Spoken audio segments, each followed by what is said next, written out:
Wow, does time fly. Happy anniversary, Dub Nation, as we're celebrating two big ones on today, June 16th. As, yes, 10 years ago, the Golden State Warriors won their first NBA championship in 40 years. And then 3 years ago, Steph Curry got his fourth ring. Clay got his as well, and so did Draymond. And Steph got that illustrious Finals MVP. Happy anniversary. This is a great day for Dub Nation. I decided to start today's video with a question.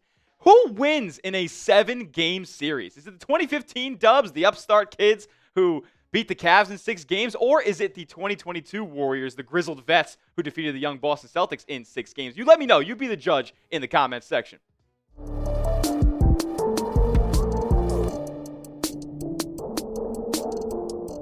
What's going on, Dub Nation? You're watching Warriors Today by Chat Sports. I am your host, Tyler Smith. And on today's show, we have the latest rumors surrounding Jonathan Kuminga, as an NBA insider came out with a new report across multiple angles surrounding NBA free agency, the trade market, and all this stuff. And Kuminga had his own section panned out. And he started off with this. Michael Scotto of Hoops Hype said that Jonathan Kuminga is, quote, looking for an expanded and consistent role moving forward. And this is in the context of him staying with the Golden State Warriors past this summer. Yeah, it's awesome that Kuminga's looking for an expanded role. I'm looking for Sydney Sweeney. I don't know where I'm going to find her, or if that's something that's going to be in my future anytime soon. Likewise with Jonathan Kuminga. I'm not so sure that he's going to get his wish granted, considering what Golden State is looking to do this offseason, as they're expected to explore sign and trade options, but are open to the idea of bringing back Kuminga on a pretty cheaper deal as compared to what it used to be. But I'm not so sure that I want that to happen because, look, man, I know maybe I'm cherry picking a little bit with the games that he came back from after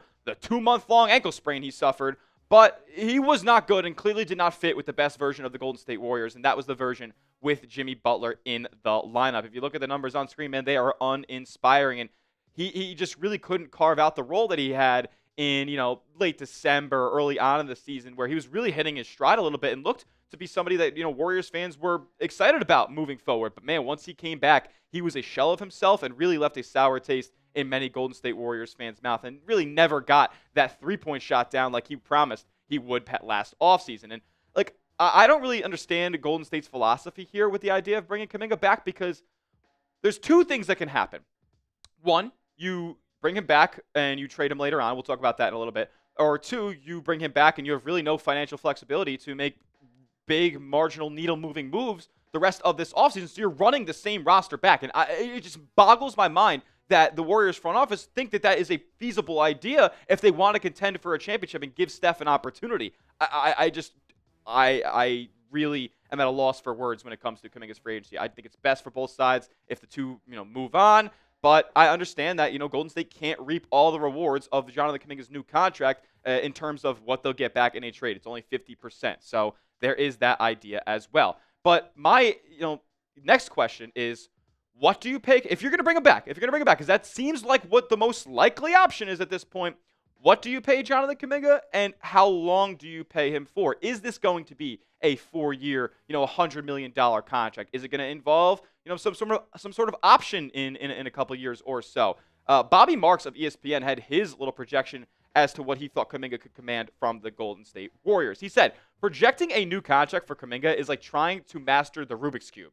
A contract that starts at $25 million gives Golden State the flexibility to fill out this roster and remain below the second apron. And Bobby Marks' only guarantee in this little write-up that he had was that the Warriors would extend the qualifying offer of $7.9 million. And that's a given, right? That makes Jonathan Kuminga officially a restricted free agent. Any offer sheet that he signs, Golden State is able to go out there and match it. So that's the only guarantee as of right now. There's no guarantees that he's coming back to Golden State. There's no guarantees they're going to make a move either or find a trade partner. But we'll talk about a couple trade partners that could be on the horizon in just a little bit. Marks, though, he did project the actual contract out in detail. And his prediction is 3-year deal, $81 million. And it is a 2+1 deal. So in that third year of the contract, Kuminga would have a player option, I'm assuming somewhere in the range of $25 to $30 million, and he'd be about 26 years old heading into that season. So he could accept it if things don't go well, or he's going to be 26 years old and really could command a ton of money. I think it would be a great outcome for him either way. He's going to make either $30 million or he'll make even more at 26. And I want to come back to this because this is something that we've heard over the past couple of weeks from Monty Poole over at NBC Sports Bay Area is that even if they do bring back Kuminga, that doesn't mean that they view him as a long-term piece. Even if they sign him to a 2+1 kind of deal like that, that doesn't mean that he's going to play out all of that contract or even at least the 2 guaranteed years on that deal. If you sign Jonathan Kuminga, it does allow the Golden State Warriors to get the actual value back contract-wise and finances-wise for Kuminga down the line. But to be honest with you, I'm not really that keen on doing that, as you're, one, not guaranteed to find a trade when that all comes around in the winter, and two, that's just more dysfunction and a lack of continuity for a Golden State team that I think needs to be on the same page from day one as they are when they get to the postseason and try to make another championship run. Scotto had this to say, though, about Kuminga trade partner possibilities. He said, the Chicago Bulls and Miami Heat are 2 teams to monitor as potential sign and trade candidates for Kuminga. With that in mind, the Warriors have also not ruled out the possibility of retaining Jonathan Kuminga. Miami, though, he's more in depth about the Heat here. Miami has prioritized pursuits of Giannis Antetokounmpo, if he becomes available, and Kevin Durant, whom they're actively trying to acquire on their wish list ahead of Kuminga, who's viewed as a fallback option to the 2 superstars. Well, now I'm going to put my hands together, and we're going to start praying that Kevin Durant ends up with the Toronto Raptors, because that would eliminate him, going to the West and going to a Golden State competitor, as well as going to the Miami Heat, which would eliminate them from any Jonathan Kuminga, trade talks. And let's just talk about these 2 destinations potentially for Kuminga and what Golden State could get back this summer in a potential sign and trade. So the Heat have a couple of bigger deals on their books. They have a Duncan Robinson for a $19 million. They have a Terry Rozier for $26 million, maybe the worst deal in NBA history. But I don't really want to worry about that all that too much, because if Kuminga signs, say, a $25 million contract, well, Golden State can only take back $12.5 million. You get me? So let's talk about some of those deals. Kyle Anderson, $9.2 million. Why not bring Slow-Mo back? We just signed him last summer. Why not? Come on down to the Bay Area. Haywood Highsmith is a good 3-and-D wing, but a little less of the 3 than the D. Nikola Jovic is a player with, honestly, he's got promise, man. He's like a 6'8", ball handler, but can also play down low, can defend multiple positions, and is a solid playmaker as well. Just need to expand that offensive game a little bit more. A lot of upside there for a young cat. And then Jaime Jaquez Jr., who's really fallen out of the Miami rotation ever since that awesome rookie season. He has not been the same player whatsoever, but he is on a cheap deal and is a young guy who I think could contribute on a lot of NBA teams right now. But then let's flip over to the Bulls, who might be a little bit more enticing for some people. We obviously have Nikola Vucevic, and the reason I include these 2 big deals is potentially, who knows? Maybe Golden State decides to bump up the trade package and try to get more salary in there in order to get more back. So I include Nikola Vucevic because that's a name that's been floated around Golden State trade talks for super long. Also, Kevin Huerter, $17 million. I'm not so sure how he factors into their long-term future in Chicago. To be honest, the Bulls don't have a super mapped out long-term future, so I feel like anybody is up for grabs on their books right now, and you could do the Kobe White 1-for-1. I'd be super, super down for that. I would even consider taking a guy like Lonzo Ball in exchange for Jonathan Kuminga, to be honest with you. And then Ayo Dosunmu, who makes an awesome $7.5 million. If you could somehow swing that, that would be amazing as well. Look, I'm way more interested in the Chicago assets than the Miami Heat. They provide more offensive firepower, I would assume. Look, this Golden State team, they really struggled to put the ball in the basket, and I need more guys who are able to do it. So I'm more interested in Chicago's assets. I think they have more bucket getters to choose from, at least, or possibilities. What do you guys think? Pick a Jonathan Kuminga trade partner. If you guys like the Miami Heat's assets and you're looking for something on their roster, type MIA in the comment section. If it's the Bulls, like me, I'm going Chicago here. If it's the Bulls who you want to pick out of, go CHI in the comment section. Let me know the JK trade partner you would be most likely to choose. Next, we're going to talk about how the latest NBA blockbuster trade that went down over the weekend, it could affect the Golden State Warriors and could open up a new trade possibility for the Dubs. We'll talk about that in just a moment, but first, make sure you're hooked up with the best deal in sports. This link right here, chatsports.com/Curry City. How often do you see Steph Curry jerseys that are 50% off? Yeah, sliced in half. Go get yours today. It's last year's City jersey. Look, I know they're not going to wear it this year, but this is a clean-ass jersey, man. They won a lot of games rocking these this year, so go get yours today. This link right here, I put it in the comments section and description of today's video to make it easy for you guys. Chatsports.com/Curry Jersey to go get yourself dripped out in a Curry jersey today. All right, let's talk about it, man. Whoa, this was wild. And my instant reaction was, whoa, four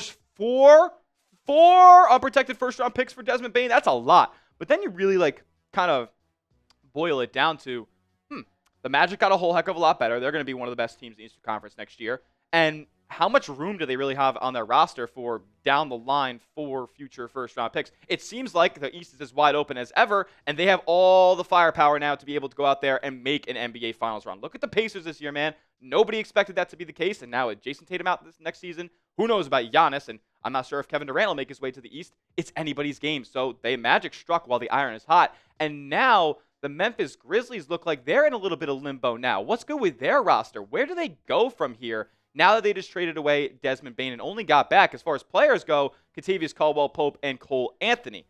Look, man, I'd be hard-pressed to believe that they're just going to run this whole thing back. But I did just get a report before we started filming on this show. Shams Charania went on TV and said the Grizzlies want to build around Ja Morant and Jaren Jackson Jr. That makes sense. Look, they're really good players. Jaren Jackson Jr., though, is on an expiring deal. They're going to have to pay him. And then Ja, can he be the number one on your roster? I'm not so sure. And I know that it's harder to trade Ja away than to trade Jaren Jackson Jr., who I think, if this doesn't look as promising as Memphis maybe thinks it's going to, they could open up the phone calls again for a Jaren Jackson Jr. trade, who is on an expiring contract. And yes, I think the Warriors somehow, some way, could finagle a Kuminga sign and trade to Memphis, where they'll include like a Moses Moody. Yeah, I think that would literally only all it would have to be. And yeah, I'd assume like money-wise, it's all it'd have to be. But value-wise, you probably would have to give up a guy like Brandon Pajemski in that deal. So who knows if Golden State would be willing to do that. But as far as fits for the Warriors, like Jaren Jackson Jr. is atop of the list, man. An above-average three-point shooter, an elite rim protector. Yes, a subpar rebounder. I will have that one knock on Jaren Jackson Jr.'s game, man. He does not board up for a 6'10 player, and that's unfortunate. But he provides so much else on the basketball court as a defender, as a just scorer of the basketball on multiple levels, and, a floor spacer as well. So I like Triple J a lot. I've long time been a fan of his game, but if I had one knock, it would be the rebounding. I think that deficiency is good enough to make him a very, very valuable piece in Golden State. And look, this is an unrealistic trade. This is an unrealistic trade target. That's why I'm not really even advertising this on the thumbnail or in the title or anything like that, because I get it. It's super unrealistic, but at least we have to start thinking about it now. And it doesn't mean that just because your trade and idea is unrealistic or your target's unrealistic doesn't mean you don't call them up. They're in sale mode now, and I'm not so sure how much I buy that Shams report. I think things could fall apart pretty quickly in Memphis, and Jaren Jackson Jr. is a name that is a lot more easy to trade than the guy who puts guns up on his Instagram story. We'll talk more about that as time goes on, if anything else comes out. But you tell me in the comment section, should the Warriors trade for Jaren Jackson Jr.? Yes or no? I want to hear from Dub Nation on if that's a guy you'd want to see in blue and gold. And make sure you are subscribed to the channel as well. That will do it for today's edition of Warriors Today by Chat Sports. Lock us in for the best Warriors content all offseason long. If you get any more updates on Kuminga, we're going to bring them to you. So lock us in, hit that sub button. We'll see you in the next one. As always, let's go Dubs.